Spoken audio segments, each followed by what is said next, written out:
നമസ്കാരം, ഭാരത് ലൈവിലേക്ക് സ്വാഗതം. നമസ്കാരം. നമ്മുടെ മുഖ്യമന്ത്രിയുടെ ആലപ്പുഴ ജില്ലയിൽ നടന്ന രക്ഷാപ്രവർത്തനത്തിനിടെ നിലവിലെ MLA തോമസ് അടക്കമുള്ള യൂത്ത് കോൺഗ്രസ് KSU പ്രവർത്തകർക്ക് ഒന്ന് ക്രൂരമായ മർദ്ദനമേറ്റിരുന്നു. ആ ദൃശ്യങ്ങളൊക്കെ പോലീസിൻ്റെ വീഡിയോയിലെങ്കിലും രക്ഷാപ്രവർത്തനം നടത്തിയെന്ന അന്നത്തെ മുഖ്യമന്ത്രി പിണറായി വിജയൻ ഇതിനെക്കുറിച്ച് സരസമായി പ്രതികരിച്ചത്. അവകാശപ്പെട്ടത് അങ്ങനെയാണ്. അതെ. എന്നിട്ട് ഈ അവസരം ഒടുവിൽ പുതിയ UDF സർക്കാർ അധികാരത്തിൽ വന്നപ്പോഴാണ് അന്ന് അവർ കാണിച്ചു തരാമട എന്നൊക്കെ അന്ന് പിള്ളേർ വെല്ലുവിളിക്കുന്നുണ്ട്. പക്ഷേ അതൊക്കെ ഒരു സ്ഥിരം വെല്ലുവിളിയാണെന്ന് പോലീസുകാർ കരുതി. പക്ഷേ ഭരണം മാറിയപ്പോൾ അവരത് വിട്ടില്ല. കാരണം ഗുരുതരമായ പരിക്കാണ് ഈ MLA അടക്കമുള്ള മുതിർന്ന യൂത്ത് കോൺഗ്രസ് നേതാക്കൾക്ക് ഏറ്റത്. അവർ ഏറെക്കാലം ആശുപത്രിയിൽ ചികിത്സയിലുമായിരുന്നു, ആലപ്പുഴ ഗവൺമെൻറ് ആശുപത്രിയിൽ. അങ്ങനെ അതെല്ലാം കഴിഞ്ഞ് അവർ പോലീസ് FIR എടുത്തില്ല. അന്ന് LDF സർക്കാരാണ്.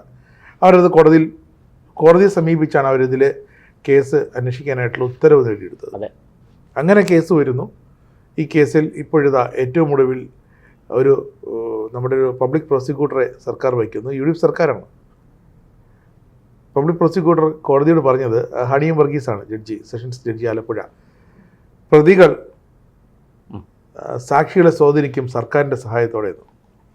സർക്കാർ മാറിയതുപോലും അറിയാത്ത പ്രോസിക്യൂട്ടറാണ്. അതെ, കാരണം LDF കാലത്താണെന്ന് പറഞ്ഞു പോയതാണ്.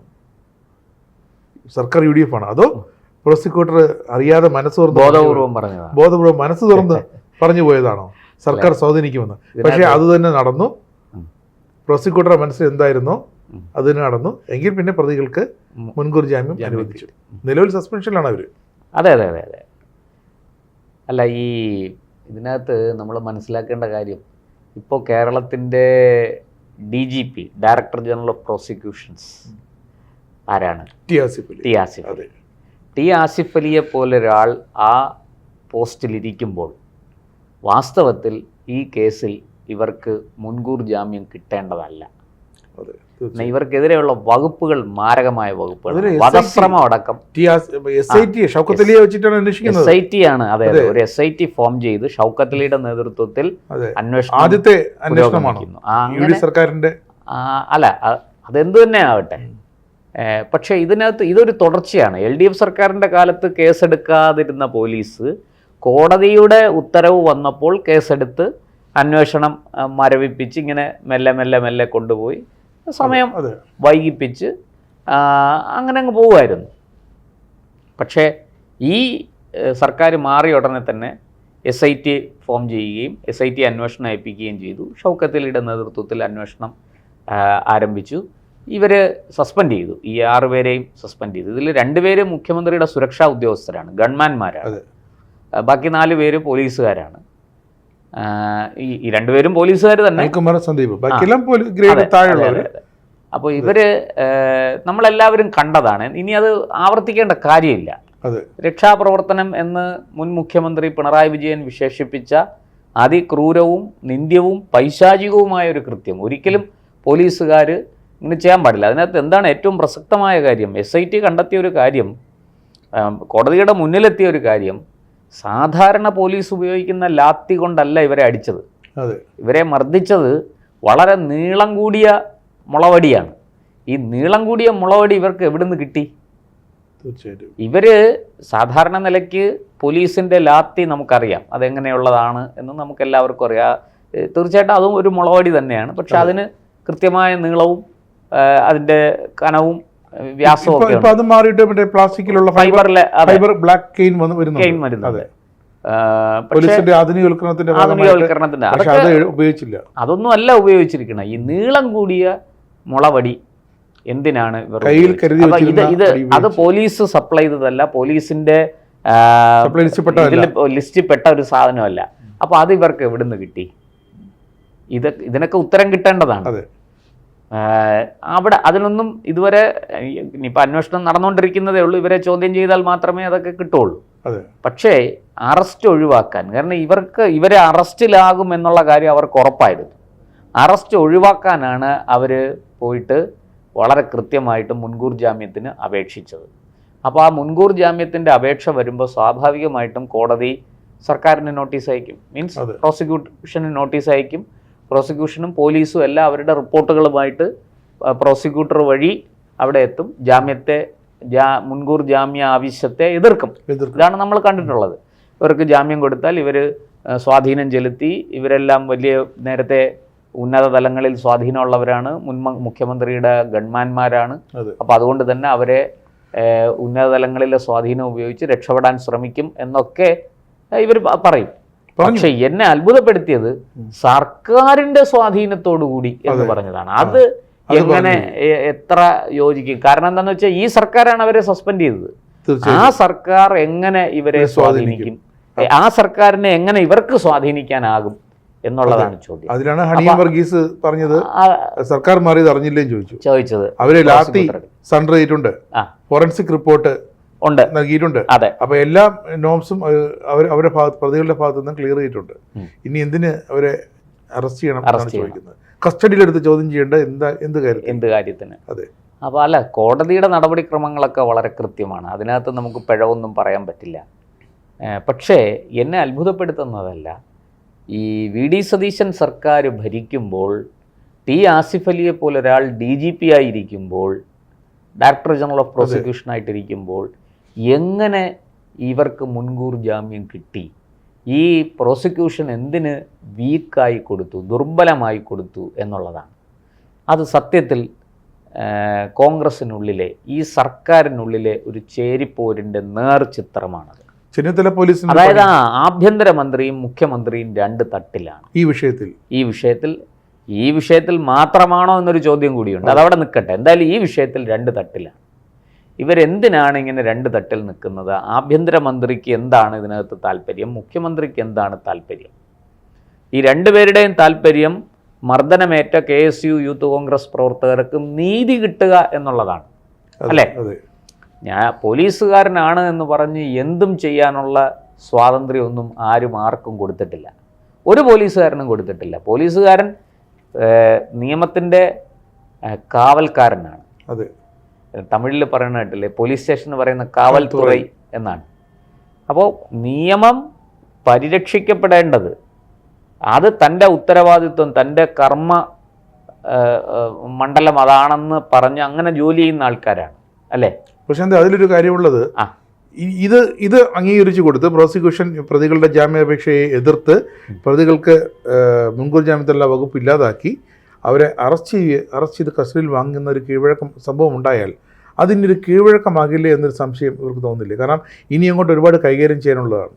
ഇതേപോലെ ഈ സർക്കാരിന് മനസ്സിലാഗ്രഹങ്ങൾ രക്ഷാപ്രവർത്തനം നടത്തണം. കാരണം സർക്കാരിൻ്റെ അല്ലെങ്കിൽ മന്ത്രിമാരുടെ രാജേഷ് ജി, ഞാനൊരു കാര്യം പറയട്ടെ. പണ്ട് കൂത്തുപറമ്പിൽ വെടിവെപ്പ് നടന്നു, അല്ലേ? കൂത്തുപറമ്പിൽ വെടിവെപ്പ് നടന്നിട്ട് അന്ന് സ്വാഭാവികമാണ്, അപ്പോൾ അത് അവിടുത്തെ ചുമതല ഉണ്ടായിരുന്ന ഉദ്യോഗസ്ഥന് സസ്പെൻഷൻ വരും എന്നുള്ള കാര്യം തീർച്ചയായിരുന്നു. പക്ഷെ ആ കേസ് എന്തായി?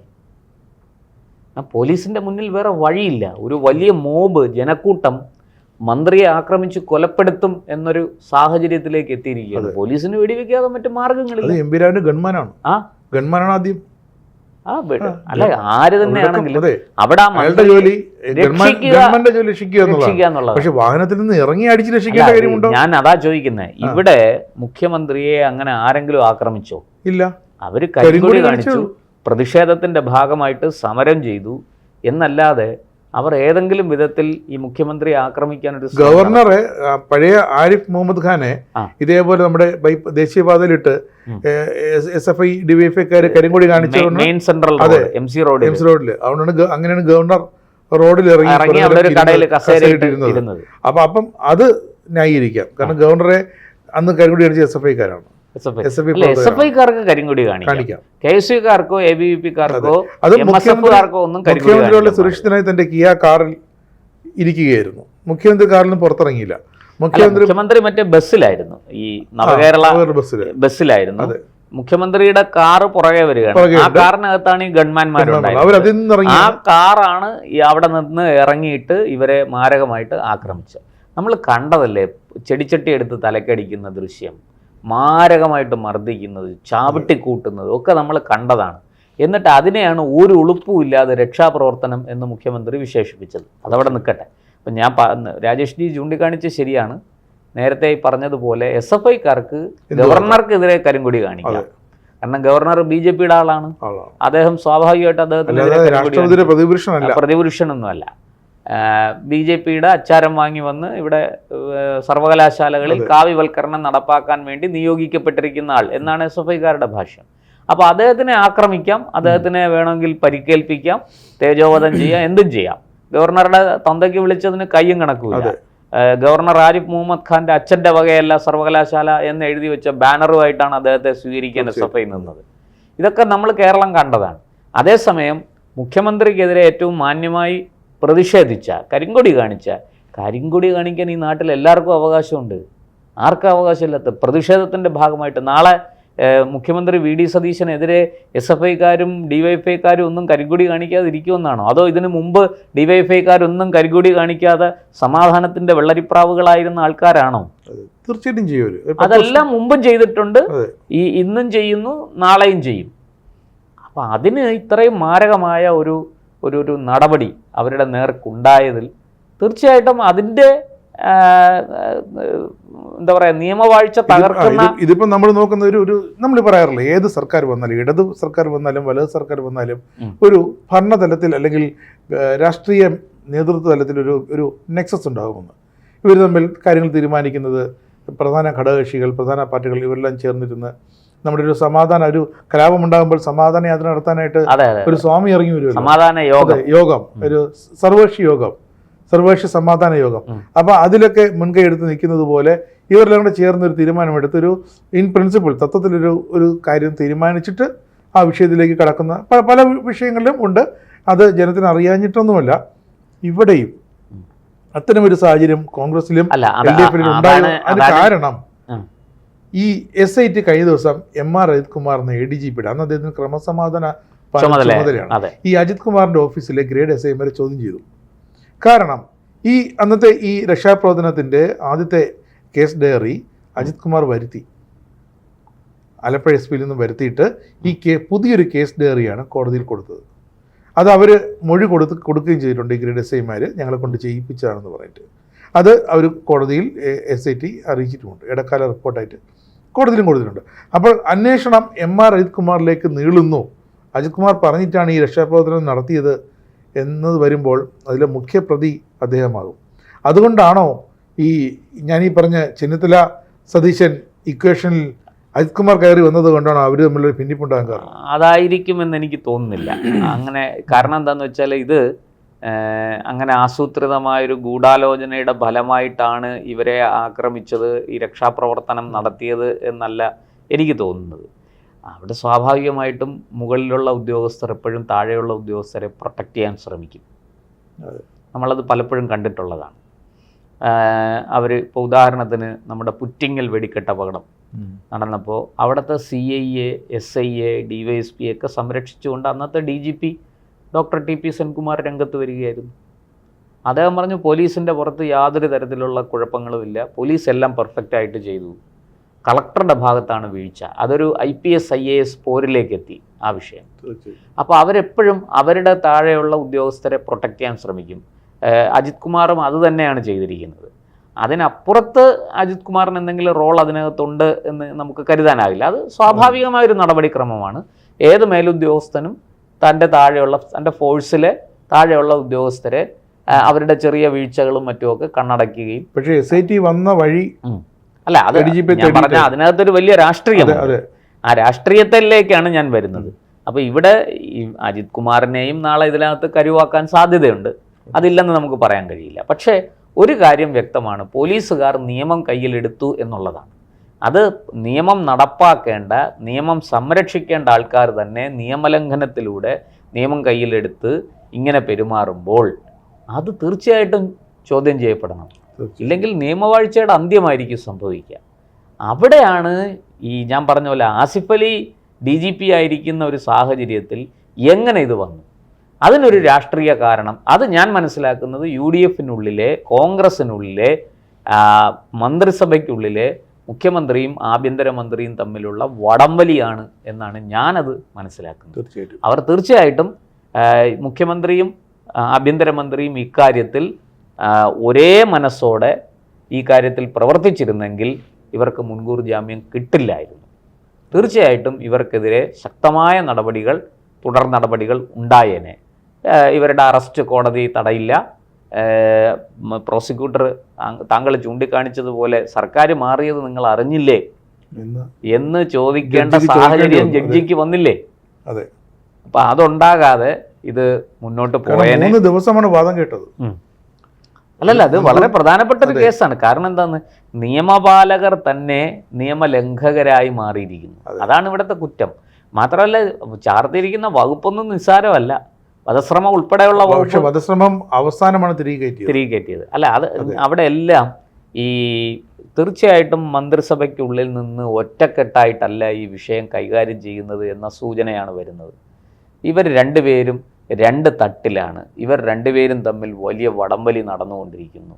അത് എന്തിനെ ചൊല്ലിയാണ് എന്നൊക്കെ ഉള്ളത് വരും ദിവസങ്ങളിൽ പുറത്തു വരും. ഇവിടെയൊക്കെയാണ് നമ്മുടെ പിണറായി സർക്കാരിന്റെ ഒരു ഭാഗത്തെ മഹത്വം. അവിടെ രണ്ടാമനില്ല, ഒന്നാമനേ ഉള്ളൂ. രണ്ടാമനില്ല, മൂന്നാമനില്ല, ആരുമില്ല. ഘടകകക്ഷിയിലെ രണ്ടാമെന്ന് പറഞ്ഞാലും ഞാനും എന്നാണ്, പിന്നെ 41 പേരും എന്നൊക്കെ പറയുന്ന പോലെ ഞാനും മാത്രമേ ഉള്ളൂ. ഞാൻ തീരുമാനിക്കും, ഞാൻ പറയും, നിങ്ങളൊക്കെ അനുസരിച്ച്. ഒരു തരത്തിൽ എനിക്ക് തോന്നുന്നു അതായിരുന്നു നല്ലതെന്ന് തോന്നുന്നല്ലേ. എല്ലാറ്റിനും അതിൻ്റെതായ ഗുണവും ദോഷവും ഉണ്ട്. ഒന്നുകിൽ സർക്കാർ അല്ല, ഇവിടെ ഈ കാര്യത്തിൽ സർക്കാരിന്റെ ഭാഗത്താണ് വീഴ്ച വന്നിരിക്കുന്നത്. സർക്കാർ ഈ കാര്യത്തിൽ ഒറ്റക്കെട്ടായി നിലപാടെടുത്ത് മുന്നോട്ട് പോയാൽ, കാരണം ആഭ്യന്തര വകുപ്പ് അറിയാതെ ഈ പബ്ലിക് പ്രോസിക്യൂട്ടർ ഇങ്ങനെ പറയുമോ? ഇല്ല, നിയമമന്ത്രി മുഖ്യമന്ത്രിയാണ്. അപ്പൊ നിയമമന്ത്രിക്കും ഇതിനകത്ത് ഇപ്പോൾ നമ്മൾ സത്യത്തിൽ ഈ മുൻകൂർ ജാമ്യം കിട്ടിയത് ആർക്കാണ് നാണക്കേടുണ്ടാക്കുന്നത്? ആഭ്യന്തരമന്ത്രിക്കാണോ മുഖ്യമന്ത്രിക്കാണോ? ആ ചോദ്യത്തിന് ഉത്തരം പറയാൻ വലിയ പ്രയാസം. അതെ, ആഭ്യന്തരമന്ത്രിയുടെ പോലീസും മുഖ്യമന്ത്രിയുടെ നിയമവകുപ്പും ഒരേപോലെ വളരെ ഒരുമിച്ച് പ്രവർത്തിക്കേണ്ടതാണ്. അത് വിപരീത ദിശകളിലേക്ക് പോയാൽ എന്ത് ചെയ്യും? അതായത് പോലീസിന് കൊടുക്കേണ്ട നിയമോപദേശം കൊടുക്കേണ്ടത്, രമേശ് ചെന്നിത്തലയുടെ പോലീസിന് നിയമോപദേശം നൽകേണ്ടത് വി.ഡി. സതീശന്റെ വകുപ്പാണ്. അപ്പോൾ നിയമോപദേശം ഇവിടെ ചോദിക്കുമ്പോൾ നിയമോപദേശം കൃത്യമായിട്ട് കൊടുക്കുകയും ആ നിയമോപദേശത്തിനനുസരിച്ച് കാര്യങ്ങൾ ചെയ്യുകയും ചെയ്താൽ മാത്രമേ വിജയിക്കുള്ളൂ. അല്ലാത്ത പക്ഷം ഇതുപോലെ പരാജയപ്പെടും. ഇനിയും ഈ കാര്യങ്ങളിൽ ഞാൻ ഇപ്പോൾ തന്നെ ഈ കേസിൻ്റെ ഒരു ഭാവി ഞാൻ പറയാം. ഈ മുൻ മുഖ്യമന്ത്രിയുടെ ഗൺമാന്മാരടക്കം ഈ 5 പേരും സുഖമായിട്ട് ഈ കേസിൽ നിന്ന് ഊരിപ്പോകും. അവർക്കെതിരെ കർശനമായ നടപടികൾ ഒന്നും തന്നെ ഉണ്ടാവില്ല. സസ്പെൻഷൻ കുറച്ച് നാളുകൂടെ തുടരും. അപ്പോഴത്തേക്കും ഇവർക്കും ഒക്കെ ആവേശം അങ്ങ് തണുക്കും. ആർക്ക്? കോൺഗ്രസ്സുകാർക്കും യൂത്ത് കോൺഗ്രസ്സുകാർക്കും അടികൊണ്ടവർക്കും ഒക്കെ ആവേശം അങ്ങ് തണുക്കും. പിന്നെ നമുക്ക് ഭരണം കിട്ടിയല്ലോ, എന്തായാലും സാരമില്ല, ഇങ്ങനൊരു സംഭവം ഉണ്ടായതുകൊണ്ടാണ് നമുക്കും ഗുണമായത്, അതിലൊരാൾ ജയിച്ച് MLA ആവുകയും ചെയ്തു ആലപ്പുഴയിൽ. അപ്പോൾ ഇതെല്ലാം ഇവരെ കുറച്ചുകൂടെ ഒന്ന് പിന്നാക്കം വലിച്ചാൽ നല്ലത്. അപ്പോൾ സ്വാഭാവികമായിട്ടും കേസ് അതിൻ്റെ വഴിക്ക് പോവും. ഈ പറഞ്ഞതുപോലെ ആരെയും ശിക്ഷിക്കാൻ പോകുന്നില്ല. ഇത് എന്തെങ്കിലുമൊക്കെ താക്കീതോ ഒക്കെ ആയിട്ട് മാറി ഇതങ്ങ് അവസാനം കുറേ കഴിയുമ്പോൾ സർക്കാർ തന്നെ ഈ കേസ് പിൻവലിക്കാനും സാധ്യതയുണ്ട്. നമുക്ക് പറയാൻ പറ്റില്ല. ഫോഴ്സിൻ്റെ മുറയിൽ തകർക്കണ്ട എന്ന് പറഞ്ഞ് കേസ് പിൻവലിക്കാനുള്ള സാധ്യതയും ഉണ്ട്. അത് തള്ളിക്കളയാൻ കഴിയില്ല. തീർച്ചയായിട്ടും.